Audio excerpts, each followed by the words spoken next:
오늘 우리에게 은혜 주신 하나님의 귀한 말씀 함께 보시겠습니다. 구약성경 출애굽기 1장 말씀이 되겠습니다. 출애굽기 1장 말씀. 제가 먼저 1절부터 5절까지를 읽겠습니다. 그때부터 교독을 합니다. 야곱과 함께 각각 자기 가족을 데리고 애굽에 이른 이스라엘 아들들의 이름은 이러하니 르우벤과 시므온과 레위와 유다와 이사갈과 스불론과 베냐민과 단과 납달리와 갓과 아세리요, 야곱의 허리에서 나온 사람이 모두 70이요 요셉은 애굽에 있었더라. 이스라엘 자손은 생육하고 불어나 번성하고 매우 강하여 온 땅에 가득하게 되었더라. 그가 그 백성에게 이르되 이 백성 이스라엘 자손이 의리보다 많고 강하도다.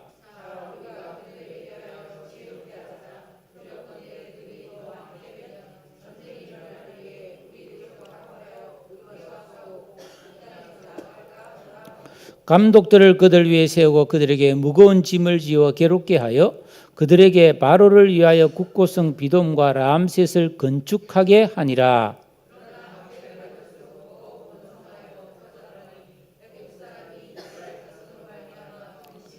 이스라엘 자손에게 일을 엄하게 시켜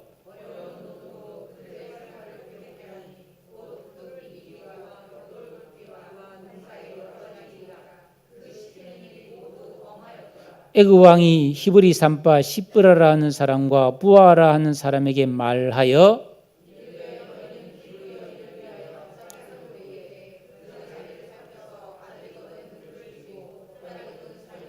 그러나 산파들이 하나님을 두려워하여 애굽 왕의 명령을 어기고 남자 아기들을 살린지라.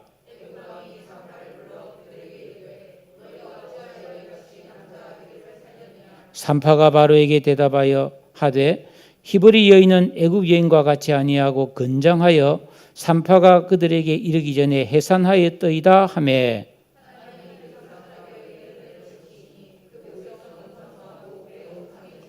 함께 그 산파들은 하나님을 경외하였으므로 하나님이 그들의 집안을 흥왕하게 하신지라. 그러므로 바로가 그의 모든 백성에게 명령하여 이르되 아들이 너희는 그를 나일강에 던지고 딸이거든 살려두라 하였더라. 아멘. 베드로전서 4장 12절 13절을 보시면 사랑하는 자들아 너희를 연단하리고 오는 불시험을 이상한 일 당하는 것 같이 이상하게 여기지 말고 오히려 너희가 그리스도의 고난에 참여하는 것으로 즐거워하라. 이는 그의 영광을 나타나실 때에 너희로 즐거워하고 기뻐하게 하려 함이라. 그 말씀을 좀 띄워주세요.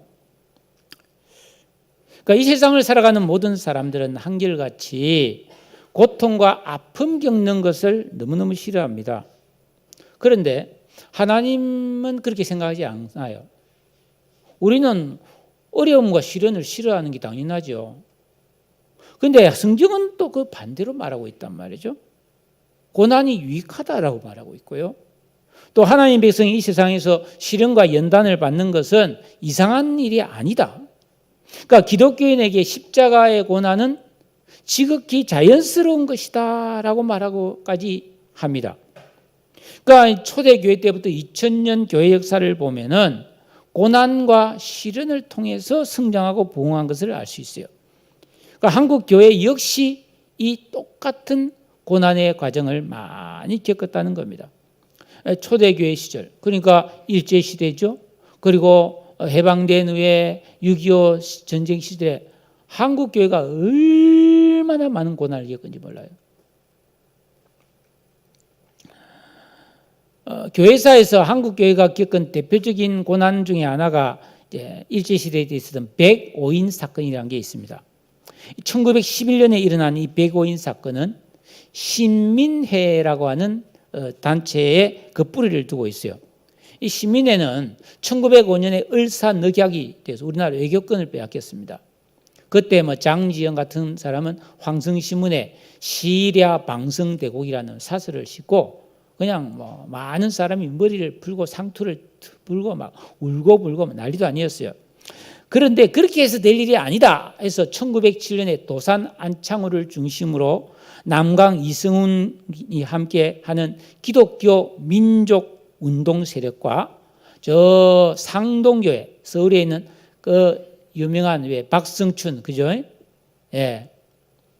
백정희 교회 장로된 그 교회 전득기 목사와 성도들 그리고 윤치호를 중심으로 한 황성 기독교 청년의 지도자들이 합쳐서 만든 단체가 신민회입니다. 이 신민회는 전국에 있는 교회와 학교와 또 이 성도들이 운영하는 기업들이 딱 힘을 합쳐서 민족 계몽 운동과 경제 자립 운동, 무장 독립 운동을 합니다. 그러다가 1910년에 한일합방이 되면서 일제는 민족 운동을 하는 이 독립 운동하는 세력들을 다 색출하여 척결하기 위해서 일제 소탕령이 벌어졌는데 그때 이 신민회가 딱 들통이 나요. 그래서 전국에서 한 700명이 체포가 됐는데 재판을 거쳐서 105명이 유죄 판결을 받습니다. 그래서 이걸 105인 사건이라고 하는데 이 중에 105인 중에 80%가 기독교예요. 그러니까 일제는 이 105인 사건을 공식적으로 데라우치 총독 암살 음모 사건이라는 이런 터무니없는 죄명을 뒤집어 씌워서 사건을 조작했어요. 그러면서 이 사건을 조작하려면 피해자에게 거짓 자백을 받아야 되잖아요. 그러니까 어마어마하게 그 고문을 한 거예요. 고문을. 그게 이제 여러분이 105인 사건을 인터넷 찾아보면 자세히 나오거든요. 끔찍하게 고문합니다. 일본 사람들이 고문에게는 아주 통달한 사람들이에요. 그래서 완전 홀랑벗겨서 겨울에 막 찬물을 뒤집어 씌우는 거죠. 대롱대롱 매달아 놓고 그리고 매질을 하는 거예요. 그래서 사람들이 거의 죽음의 직전까지 가면 살려주는 거예요. 그러니까 죽을 똥말똥 하다가 살아나고 죽을 똥말똥 살아나고 이런 반복을 하면서 거짓 자백을 강요하니까 많은 사람들이 거짓 자백을 합니다. 그러니까 이 거짓 자백을 하는 것을 만족하지 않는 거예요.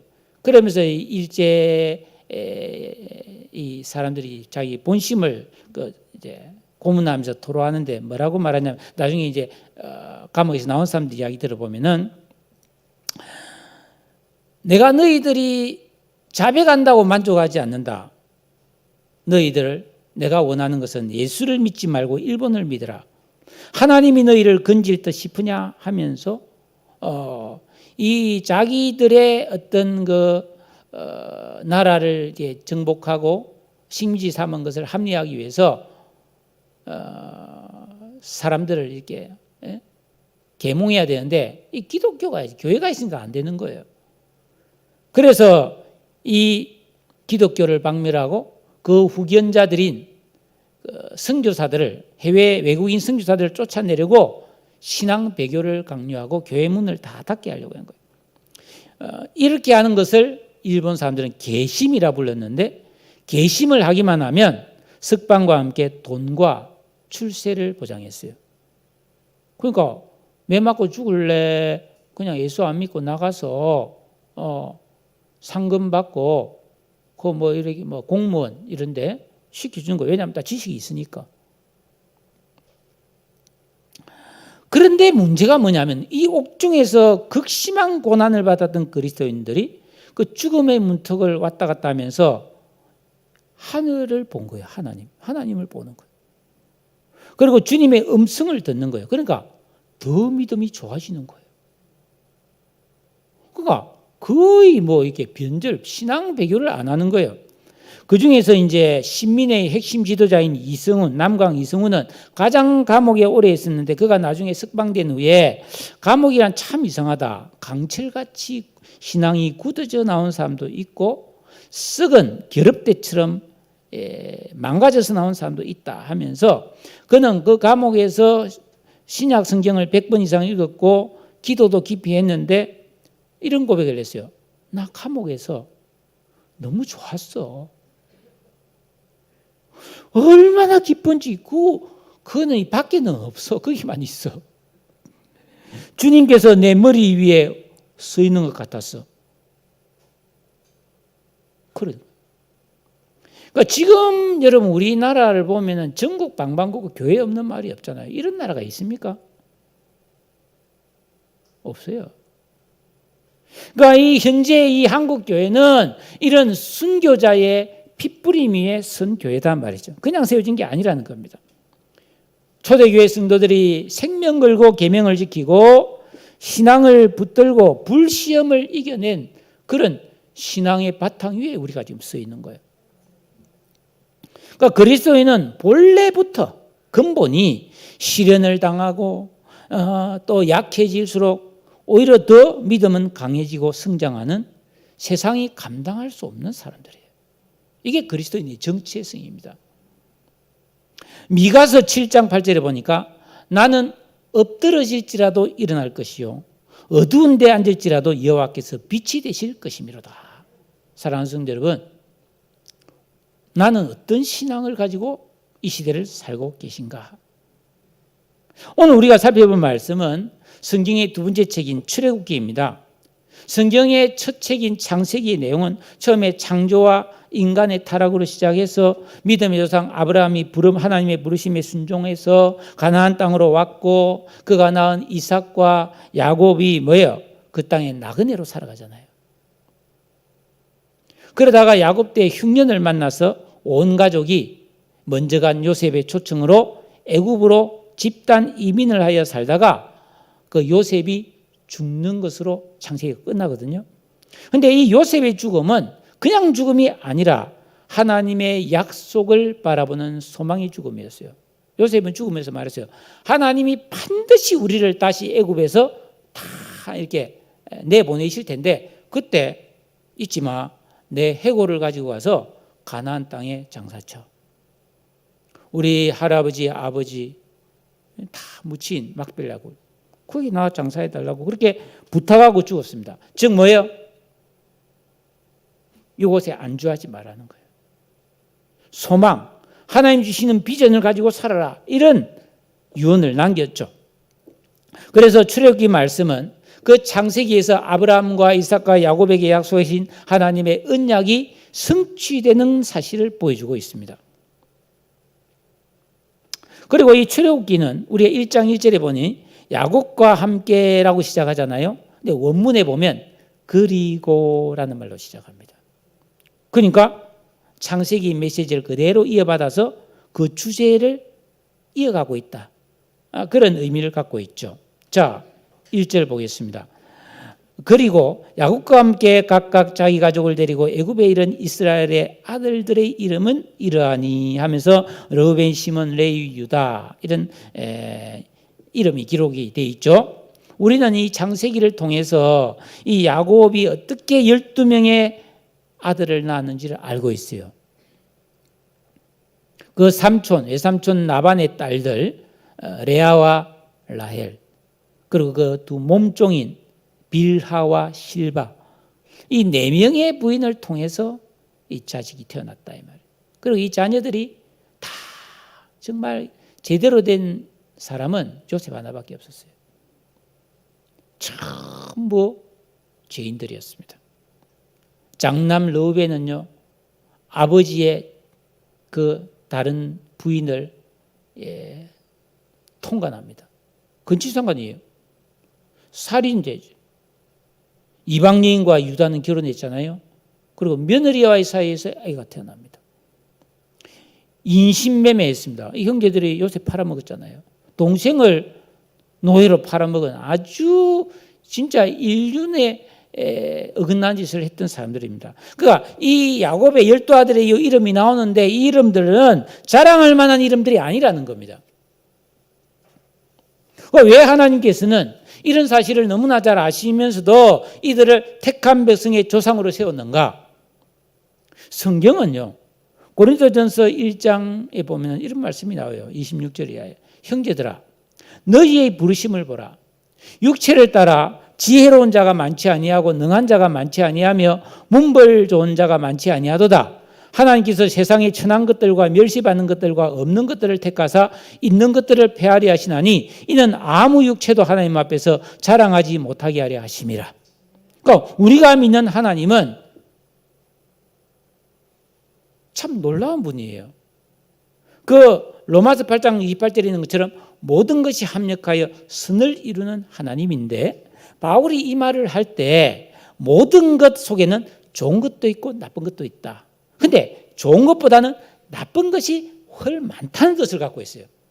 왜냐하면 여러분 좋은 거 그런 거 가지고 여러분 선을 만드는 것은 쉽습니다. 돈 많으면 뭐 큰 교회 짓고 뭐 돈 많으면 뭐 좋은 집에 살고 뭐 돈 많으면 이웃 또 어려운 사람 도와주는 거 그게 뭐 어려워요. 그런데 상황이 나쁜데 어려운데 선을 이루고 잘 되게 하는 것은 하나님의 능력이란 말이에요. 그러니까 출애굽기는 이 인간적인 너무나 인간적인 이 말은 죄인이라는 뜻입니다. 이런 야곱의 12아들의 이름으로 시작을 하고 있는데 이 사실을 우리가 보면서 우리 성도는 어떻게 살아야 되겠어요? 내가 이 땅에서 나 괜찮은 사람이야, 나 좋은 사람 돼서, 나 잘 살게 되어서, 나 멋있잖아, 나 보기에 괜찮잖아, 이런 걸 목적으로 살지 말라는 거예요. 그거는 흠한 거라는 거예요. 오히려 우리는 뭐예요? 하나님의 은혜를 힘입어서 하나님의 은총을 더욱 사모하여서 하나님이 선을 이루어 주셔서 복되고 잘되고 승리하는 그런 삶을 살아야 될 줄로 믿습니다. 그러니까 내가 지금 가난하다, 내가 지금 뭐 건강이 별로 안 좋다, 내가 별로 외모가 뛰어나지 않다, 내가 지금 나이가 뭐 너무 어리다, 너무 많다, 그런 것으로 얽매이지 말라는 거예요. 우리가 올바른 신앙생활을 통해서 하나님이 주시는 복을 받아서 어떤 상황 속에서도 하나님께 영광을 돌리며 기뻐하고 감사하며 살아갈 수 있는 능력 있는 그리스도인으로 우리가 세워지는 것이 우리 신앙인의 삶의 목표가 되어야 될 줄로 믿습니다. 자, 그래서 이 사람들이 말이죠, 애굽으로 왔어요. 6, 7절에 보니까 요셉과 그의 모든 형제와 그 시대의 사람이 다 죽었어요. 세월이 흘러서. 그런데 이스라엘 자손은 생육하고 번성하고 불어나서 매우 강하여 그 땅에 온 땅에 가득하였다. 여러분, 야곱이 애굽으로 이렇게 이민을 갈 때에 그와 함께한 가족의 숫자가 70명이었습니다. 그런데 이 한 집안이 흐르는 세월 속에서 그 애굽 땅에서 생육하고 번성해서 강한 민족이 되는 거예요. 한 민족이. 여기에는 하나님의 엄청난 섭리와 계획이 있죠. 여러분, 창세기 12장에서 하나님께서 아브라함에게 3가지 복을 주겠다고 했죠. 첫째가 뭡니까? 많은 자손을 주겠다. 많은 자손을 주겠다. 그때 아브라함은 뭐예요? 자녀가 없었잖아요. 아무 자신도 없어요. 사라는 불임이에요. 그런데 많은 자손을 주겠다고 그랬어요. 그리고 땅을 주고 특별한 복을 주겠다고 그랬어요. 그 약속이 있거든요. 예. 창세기 26장 4절에 내 자손을 하늘의 별과 같이 번성하게 해주겠다고 또 재차 약속을 했고요. 또 야곱에게도 그 아브라함의 손자인데 창세기 28장 14절에서 너의 자손이 땅에 티끌같이 되어 내가 서쪽, 동쪽, 북쪽, 남쪽으로 퍼져갈 거라고 거듭거듭 자꾸 약속해 줍니다. 그 약속이 지금 성취된 거예요. 여러분, 우리나라 역사가 5,000년입니다. 경주를 기반으로 한, 경주 김씨, 하여튼 그런 왕족도 있고 한데, 한 집안이 이 5,000년 역사를 내려오면서도 같은 한 집안에서 남자만 60만이 된 집안은 없습니다. 그렇게까지 불어난 건 불가능해요. 그런데 지금 이 이스라엘 백성들은 한 집안이 지금 엄청나게 몇백만으로 불어났잖아요. 남녀를 합치면은. 그러니까 하나님의 말씀은 반드시 말씀대로 이루어지는 거예요. 자, 그러니까 하나님이 아브라함에게 약속했던 민족의 복은 준 거죠, 이제. 인구는 늘어났습니다. 이제 그 다음은 뭐예요? 땅을 주는 거예요. 이제는 땅이 필요하죠. 그래서 이제 출애굽시켜서 가나안 땅으로 가게 하시는 거예요. 그리고 하나님이 거기서 율법, 계명을 주고 이걸 지켜서 복을 받아라. 그 하나님의 아브라함이 준 약속을 다 이루어 주시는 내용이 바로 이 출애굽기의 내용이다 말씀하는 것입니다. 그럼 하나님이 왜 이렇게까지 하시는가? 하나님은 창세기 22장 18절에 너의 씨로 말미암아 천하 만민이 복을 얻을 것이라. 그러니까 이 이스라엘이 먼저 복을 받고 이스라엘이 복의 통로가 돼서 온 세상에 복음이 전해져서 많은 민족이 구원받는 이런 하나님의 계획을 지금 이루려고 하시는 거예요. 그러니까 우리도 마찬가지입니다. 내가 예수 믿고 구원받아서 올바른 신앙생활을 통해서 하나님 앞에 복을 받아야 돼요.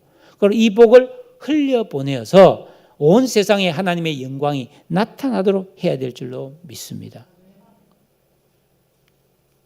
그런데 이스라엘 백성들이 그 가나안에 가서 세월이 흘렀죠. 그리고 요셉이 그 애굽에 얼마나 큰 공헌을 했습니까? 나라가 망할 수도 있었는데 요셉 때문에 그 7년 흉년을 이겨냈잖아요. 그러니까 그 애굽 사람들은 이 요셉을 굉장히 존경하는 위인으로 삼았고 그 요셉의 후손들인 이스라엘 백성들에게 아주 잘해준 거예요. 그런데 애굽에 난리가 한번 나버린 거예요. 자, 우리나라가 신라 백제 고구려 시대가 있었고 그 신라가 통일을 함으로 고구려 백제가 망했잖아요. 그런데 이 통일 신라도 망하고 고려가 되고 고려도 망하고 조선이 되잖아요. 이렇게 정권이 무너지는 것처럼 애굽에 이 요셉이 활동하던 시대에 애굽에 17왕조가 멸망당하는 거예요.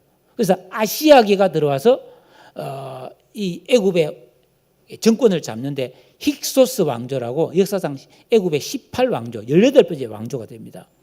그러니까 이 정권이 완전 바뀌니까 요셉을 모르잖아요. 그런데 이제 정권 바뀐 사람들을 가만보니까 고센 땅에 히브리 민족이 있는데 이 사람들이 이상한 사람들이야. 너무 숫자가 많고 너무 사람들이 잘생기고 너무 똑똑하고 너무 단결이 잘 되고 이상한 거예요. 교육 수준이 높은 거예요. 왜? 어릴 때 계명을 다 율법을 배우니까. 그러다 보니까 이것들이 만약에 반역을 일으키면 이 정권 안보에 큰 손해가 되겠다 해서 이 히브리 백성들을 압제하기 시작하는 거예요. 그 결과 오늘 성경에 보니까 그들을 전부 강제 노동에 보내는 노역군으로 삼아서 국고성 비동, 그러니까 큰 국가의 창고. 얼마 전에 쿠팡 물류센터 화재 사건을 나다시피 그런 물류 창고를 만드는 거예요. 국고성. 나라의 모든 재산을 보관하는 그런 창고를 짓고 람셋 신도시 만드는데 대규모 토목공사에 동원돼 가지고 무거운 짐을 지우고 괴롭게 하면서 학대를 시작합니다. 자, 하나님께서 이스라엘 백성들을 많아지게 하고 강하여지게 한 것은 이들을 통해서 하나님 나라를 세우셔서 하나님 나라 건설의 주역으로 서기 위해서였습니다. 그래서 그들을 하여금 온 세상에 복을 전하는 그런 참 선한 도구로 쓰기 위해서였는데 오늘 이 말씀해 보니까 11절에 바로 왕은 자기를 위하여 이스라엘 백성들을 종으로 써먹기 시작했다 이 말입니다. 그래서 괴롭히고 학대인 거죠. 이 배후에 사탄이 있는 거예요. 사탄은 하나님의 백성이 복을 받고 강해지고 번성하는 걸 아주 싫어합니다. 그래서 고의적으로 약해지도록 박해를 일삼는 거죠. 그 이유가 뭐냐면 창세기 3장 15절에 장차 여자의 후손이 이 땅에 와서 뱀의 머리를 상하게 할 거라고 하신 예수 그리스도가 오지 못하도록 방해하는 거예요. 그러니까 뱀의 후손은 더욱 악해져서 하나님 백성을 위협하고 괴롭히는 거예요. 그러니까 역사적으로 보면 기독교는 너무너무 박해를 많이 받는 거예요. 이게 에나지금이나 똑같습니다. 그런데 참 재미난 것은 12절에 보세요. 그러나 학대를 받을수록 더욱 번성하여 퍼져나가니 애굽 사람이 이스라엘 자손 때문에 근심했다. 여러분, 이스라엘 자손들이 근심해야 되는데 애굽 사람들이 근심을 하는 거예요. 예? 감독들을 세우고 무거운 짐을 지고 괴롭게 했다. 요즘까지 더운 날 한번 생각해 보십시오. 무거운 짐을 하루 종일 지고 농사일을 하고 하다 뭐 얼마나 괴롭겠어요. 예? 그렇게 해서 이들로 하여금 막 병들게 하고 죽게 하고 막 그래서 인구 번식을 억제시키려고 했어요. 근데 그게 안 되는 거예요. 더 늘어나는 거예요. 더 늘어나는 거예요. 그 이유가 뭘까요? 하나님께서는 아담과 하와를 창조하신 후에 그들에게 복을 주시면서 창세기 1장 28절에서 생육하고 번성하라, 땅에 충만하라 그랬습니다. 또 홍수 심판 후에 그 노아와 그 아들들에게도 복을 주시며 이르시되 생육하고 번성하여 땅에 충만하라, 창세기 9장 1절입니다. 그러니까 이거는 생육하고 번성하는 것, 하나님의 뜻이기 때문에 악한 자가 학대해도 막을 수 없고 괴롭혀도 막을 수가 없는 거예요. 그러므로 우리 성도들은 이런 말씀을 읽으면서 담대해져야 합니다. 이 세상을 두려워해서는 안 되는 거예요. 악의 세력을 두려워해서는 안 되는 거예요.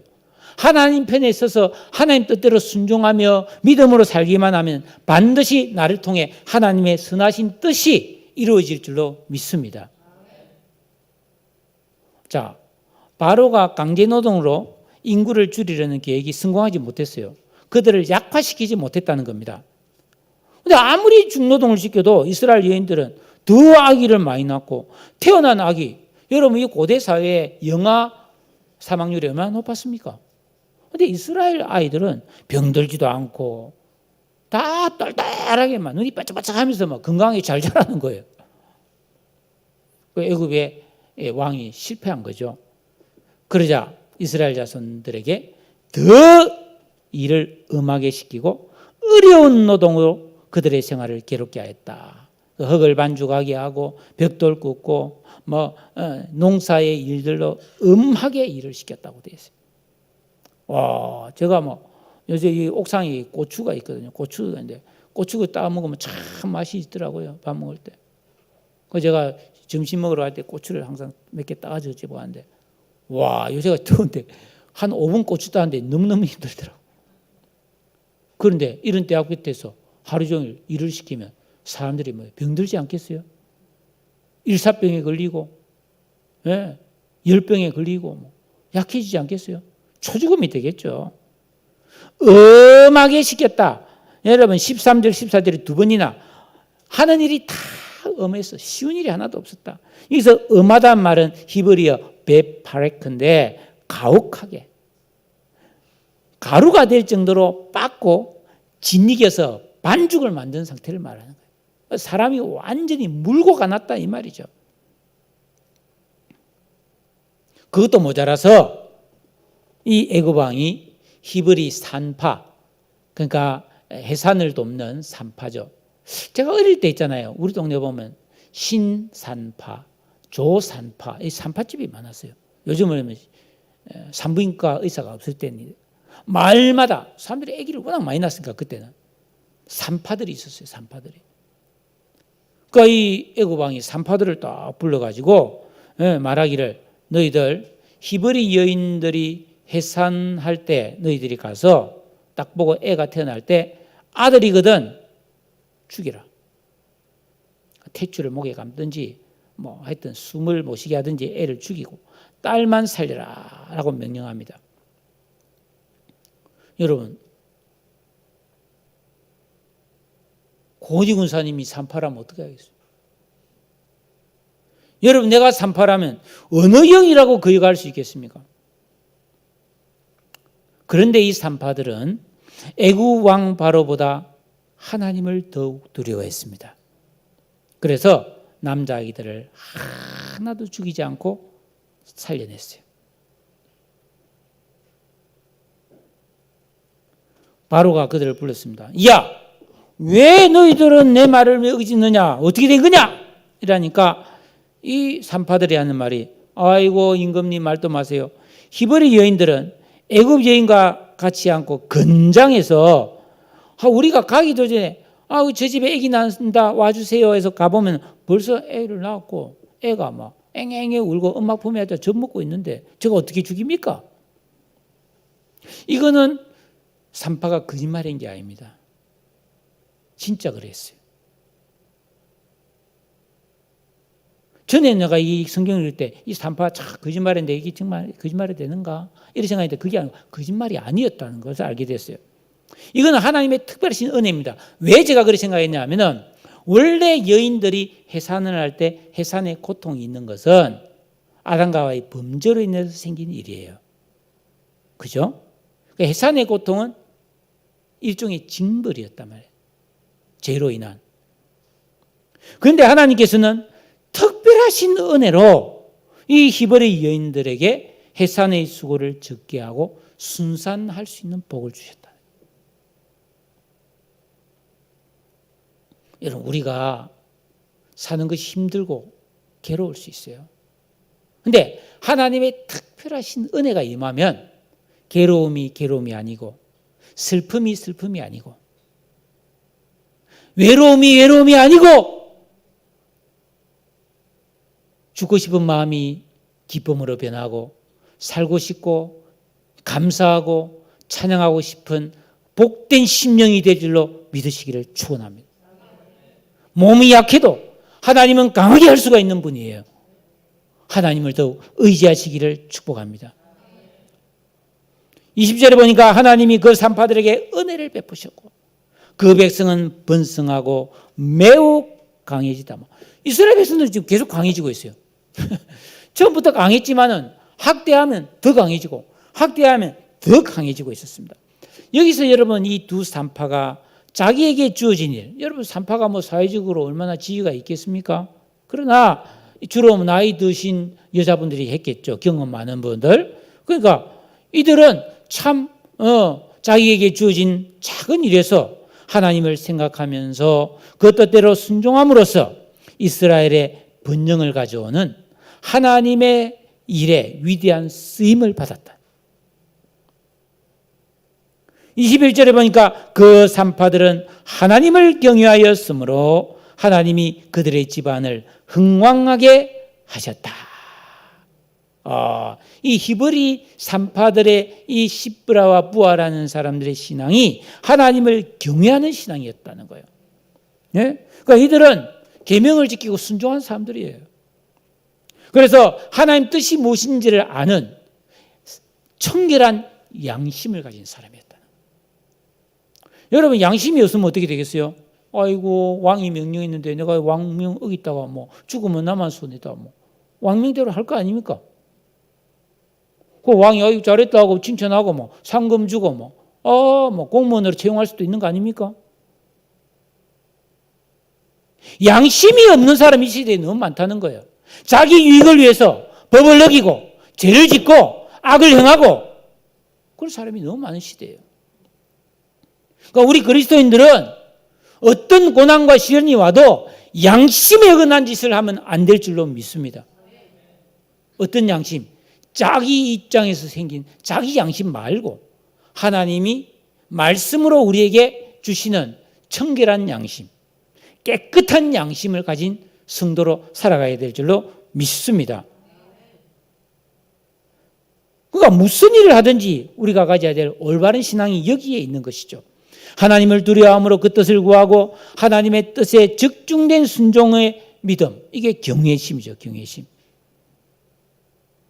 구원받은 성도는 순종과 기도의 삶을 통해서 이런 경외하는 믿음을 가지고 올바른 양심을 밝혀서 하나님의 은혜와 복을 받아야 될 줄로 믿습니다.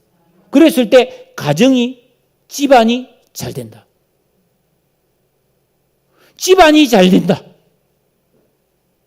수고로운 삶을 살더라도 손해를 보더라도 내가 좀 고생을 하더라도 하나님의 뜻이 이루어지도록 순종, 기도, 인내, 헌신의 삶을 통해 여러분 복을 받고 여러분 집안이 다 흥왕하시기를 주의 이름으로 축복합니다.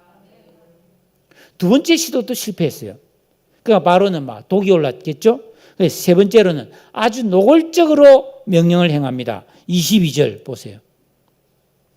그러므로 바로가 그의 모든 백성에게 명령하여 이르되 아들이 태어나면 꼭 이스라엘 사람 보고 너희들 스스로 아들 태어나면 자기 아들 나일강에 던지라. 자기 자식을 죽이라는 거예요. 실제로 많이 죽였죠. 그죠? 그 와중에 모세가 태어나지 않았습니까? 너무나 잔인한 명령이에요. 그런데 이 명령이 왜 이렇게까지 나오느냐? 이게 구속 역사, 하나님의 구원 역사의 맥락에서 보면 이게 사탄의 일관된 작전이에요. 자, 사탄의 가장 큰 목적은 뭐겠어요? 예수 그리스도가 이 땅에 오면 안 되는 거예요. 여자의 후손이 오면 안 돼요. 근데 예수님이 이미 왔죠. 예수님이 이미 왔기 때문에 사탄이 그 다음 전략은 뭡니까? 예수 믿고 구원받은 성도들이 제대로 신앙생활을 못하게 하는 게 사탄이 제일 전략이거든요. 근데 이때는 예수님을 못 오게 해야 되기 때문에 하나님을 믿는 백성을 죽여야 되는 거예요. 그래서 가인이 아벨을 죽이잖아요. 이스마엘이 이삭을 핍박하는 거예요. 에스가 야곱을 죽이려 하는 거예요. 사울이 다윗을 죽이려 하는 거예요. 시돈의 공주 출신 아달랴가 그 요람 다윗의 후손과 결혼해서 여러분 그 아들 아시야 죽자 그 손주들 다윗 왕의 씨를 사그리 죽여버리잖아요. 무섭습니다. 신약에 오면은 헤롯이 그 동방박사의 이야기를 듣고 베들레헴 그 주변에 아이들을 영아들을 다 살해해버립니다. 영아 살해하죠. 그리고 마침내 예수님을 십자가에 못 박아 죽이잖아요. 이게 다 사탄의 전략이랍니다. 그러므로 이 바로의 이 행위는 이스라엘 백성들을 박해한 것인 동시에 하나님을 대적한 것이요, 궁극적으로 예수 그리스도를 이 땅에 보내시려는 하나님의 계획을 대적하는 마귀의 하수인 노릇을 한 거예요. 영적인 의미에서. 이런 역사적 사실을 볼 때 하나님의 뜻이 그냥 이루어질 수 없는 거예요. 하나님의 나라는 저절로 이루어지지 않는 겁니다. 하나님의 선하신 뜻과 계획을 반대하고 대적하는 세력이 항상 있는 거예요. 여러분, 제가 조만간 다음 주쯤이나 뭐 이런 설교를 해보려고 하는데 시편 2편에 보면 어찌하여 이방 나라가 분노하고 민족들이 헛된 일을 꾸미고 세상에 군왕이 나서고 관원들이 깨하여 여호와와 그의 기름 부음 받은 자를 대적하는가? 이상하게 역사적으로 보면 관원들, 왕들은, 권세를 가진 자는 기독교를 핍박하게 되어 있어요. 왜? 우리는요, 성경에서 뭐가 옳은지를 너무나 잘 알아요. 왕은 어떻게 해야 된다. 신하는 어떻게 해야 된다. 남편은 이렇게 해야 되고, 아내는 이렇게 해야 되고, 자녀는 이렇게 해야 되고, 회사 경영자는 이렇게 해야 되고, 회사 직원은 이렇게 해야 되고, 성경에 다 나와 있잖아요. 우리는 다 알고 있어요. 그러니까 왕들이 자기 마음대로 못하는 거예요. 특히 힘 있는 자들이 마음대로 못하는 거예요. 기독교인들이 있으면은 미워하는 겁니다. 그러니까 사탄이 충동질하는 거예요. 그래서 무릇 경건하게 살고자 하는 자는 이 세상에서 박해를 받는다고 되어 있는 거예요. 그러나 우리는 압니다. 이 세상은 잠깐이에요. 다가 아니에요. 우리의 진정한 인생은 영원한 하늘나라에 있는 거예요. 그래서 우리는 이 세상에서 그 박해를 피해서 요리조리 죄를 짓고 비겁하게 사는 사람이 아니고 담대하게 믿음대로 살아서 영원한 하나님 나라에서 복을 대비하고 준비하는 사람이 성도인 줄로 믿으시기를 축복합니다. 아무리 죄가 없고 선해도요, 교회를 박해하고 예배를 못하게 하고 성도를 핍박하는 불법과 깔아지는 이 세상에 항상 존재하고 있습니다. 저는 요새 지금 우리 방역 단계가 수도권 4단계잖아요. 4단계 필요하면 해야죠. 방역 잘 해야 되죠. 맞죠? 근데 나는 이 특별히 교회에 대한 이 방역 지침에 대해서 의문이 참 많습니다.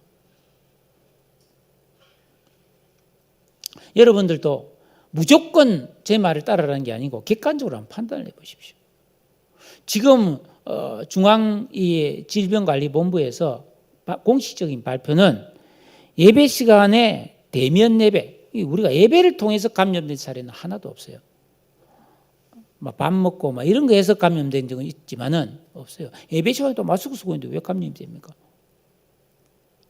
이 코로나는요, 비말을 통해, 침을 통해 감염됩니다.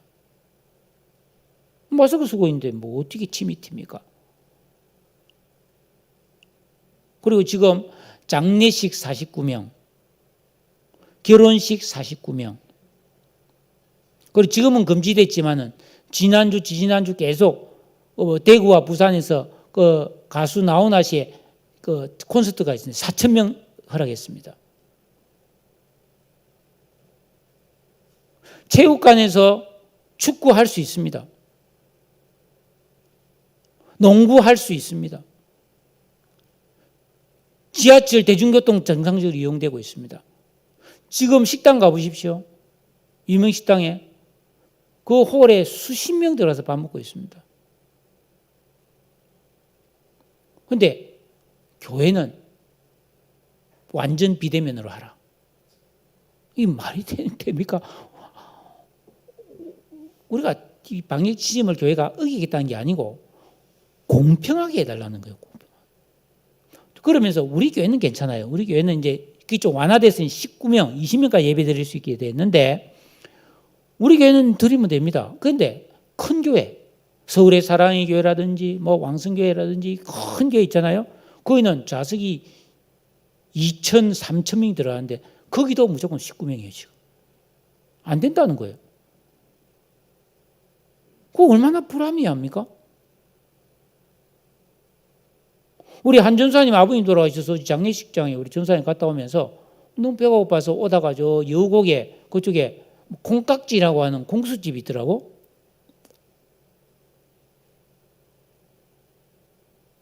사람 꽉 차 있어요. 꽉 차 있어요. 꽉 차 있어요. 그 좁은 홀에 따닥따닥따닥 붙어가지고요. 내 생각에 한 30명 앉아 있더라고. 그런 건 허락이 되는데. 학생들은 학교가 수업 다 봤는데, 왜 교회는 예배를 못 드리게 하는가? 그에 대한 합리적인 설명이 없다, 이 말이에요, 내 말.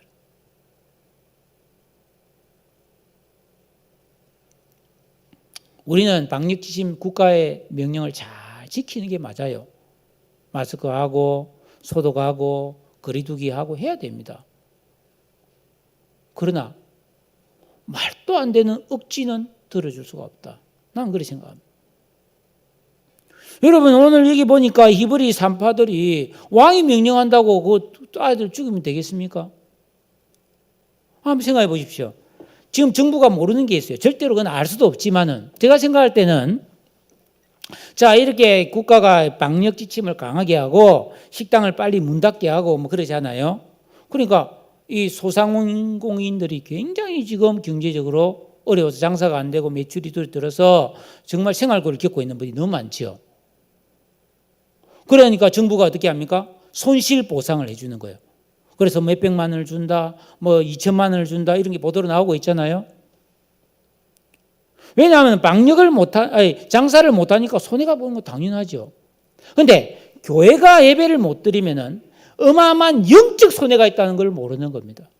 교회가 모여서 예배하고 기도함으로써 마귀의 역사가 떠나가고 귀신이 활동을 하지 못하고 죄가 사해지는 것을 모르는 거예요.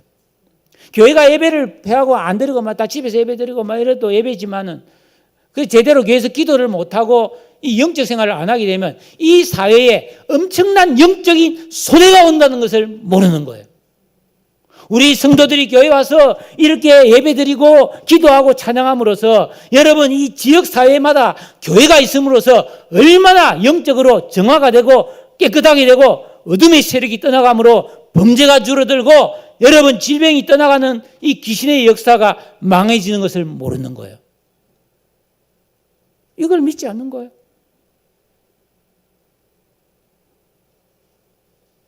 이런 큰 영적 손해도 아니라고 보죠. 경제적인 손해는 눈에 보이는데. 교회가 모여서 무슨 국가에 해된 일을 뭘 합니까? 죄를 짓습니까? 아니잖아요. 여러분, 악한 자들의 계획은 성공할 수 없습니다. 왜냐하면 전능하신 하나님께서는 악한 자의 악한 깨까지도 합력하여 선을 이루시기 때문입니다. 말씀을 맺겠습니다. 애굽 왕의 통치 아래 학대받는 이스라엘 백성들은 얼마나 힘들었겠어요. 말이 그렇지, 그렇죠? 음하게 고역을 시키는데 중노동, 콩쥐팥쥐, 신데렐라 막 학대하는 거 그 이상이잖아요. 그러니까 기쁨도 소망도 없이 하루하루 그걸 살아갈 수밖에 없었어요. 그런데 그런 괴로울 때 하나님을 두려워하는 두 산파처럼 하나님을 살아계심을 믿는 성도들이 있었어요. 그리고 극심한 고역으로 인해 이스라엘 백성들은 하나둘 기도하기 시작합니다. 이러다가 우리 다 망하겠다. 하나님 도와주세요 하고 울부짖기 시작했습니다. 여러분, 아담 안에 있는 죄인인 인간은 이 세상이 좋고 재미나고 편하면 절대로 기도를 안 합니다. 그러나 시련이 오고 아픔이 오고 고난이 와서 기도할 때 영이 살아나고 진정한 인생의 복이 임하게 될 줄로 믿으시기 바랍니다. 지금 우리가 겪고 있는 이 환난, 무더위와 전염병과 수고와 슬픔을 우리가 한숨 쉬고 아이고 힘들다 괴롭다 하고 원망불평하고 있으면 안 됩니다. 이 고난 때에 우리는 다 하나님 앞에 다 부르짖고 기도함으로써 하나님의 구원이 임하고 해방과 참자유를 누리는, 이 고난이 오히려 우리에게 유익이 되는 그런 슬픔을 기쁨으로 바꾸고 괴로움을 부흥으로 바꾸어내는, 고난을 당할수록 더 번성해지는 그런 역사를 우리가 이루어야 될 줄로 믿습니다. 그래서 저는 기도합니다. 우리 기독교인들은, 진정으로 하나님 앞에 순종하고 기도하는 성도들은 이 코로나를 통해서 더 믿음이 좋아지고 더 인생이 강하여지고 더 가정이 복을 받고 더 잘 되는 역사가 일어날 줄로 믿고 우리 같이 기도할 수 있기를 축복합니다. 야고보서 1장 2절에 내 형제들아 너희가 여러 가지 시험을 당하거든 온전히 기쁘게 여기라. 이는 너희 믿음의 시련이 인내를 만들어내는 줄 알미라. 우리 다 힘든 시대예요. 벌써 1년 7개월이 지나가고 있잖아요. 그러나 우리는 힘들어할 필요 없어요. 더 기도하면 기쁨 주시고 하나님 은혜 주실 것이고 더 큰 소망을 가지고 다시 한번 이 땅에 하나님의 영광이 돋는 해처럼 힘있게 비치는 그날을 사모하면서 부흥을 기대하면서 여러분 기도해 주세요. 여러분의 삶의 체조에서 더 순종하고 기도하고 양심을 밝히십시오. 절대로 죄를 짓지 말고요. 절대로 악한 행위나 비겁한 짓을 하지 말고요. 정직하게 죄를 버리고 죄를 지었으면 회개하고 다시 결단하고 정직하게 진실되게 살아서 하나님이 우리를 흥왕하게 하는 그런 복을 누리며 살아가는 우리 모든 성도님 되시기를 주님의 이름으로 축복합니다. 다 같이 기도하겠습니다. 오늘 이 말씀을 생각하면서 크게 소리내지 않더라도 우리 입술을 움직여가면서 하나님의 뜻대로 살기를 원합니다. 이 시대를 밝히는 우리 신앙이 되게 하여 주옵소서. 이 나라의 백성을 구원하여 주옵소서. 속히 코로나가 그치게 하여 주옵소서. 이 백성이 회개하고 하나님 앞에 많이 돌아오게 하여 주시옵소서. 고난받는 사람들을 구원하여 주옵소서. 우리 다 같이 한번 기도하겠습니다. 사랑의 주님, 감사와 찬양과 영광을 돌립니다. 우리를 사랑하셔서 지금까지 인도해 주심을 감사합니다. 함께해 주시고 역사하시고 도와주시옵소서. 주님을 사랑합니다. 주님, 우리를 붙들어 주시고 함께하여 주시옵소서. 주님을 사랑합니다. 아버지 하나님, 많은 이 때에 고난받는 사람들을 위로하시고 힘주시고 은혜 주시고 능력 베풀어 주시옵소서. 우리가 하나님을 뜨겁게 찬양하기를 원합니다. 양심을 밝혀서 정말 하나님의 영광이 임하고 하나님이 복 주시고 흥왕하게 하는 경외하는 믿음의 사람들 되게 하여 주옵소서. 주님을 찬양합니다. 아버지 인도해 주시고 역사하여 주시옵소서. 찬양합니다. 영광받아 주옵소서. 감사 찬송 영광 주께 돌리오며 거룩하신 예수님 이름으로 간절히 기도드려 사옵나이다. 아멘.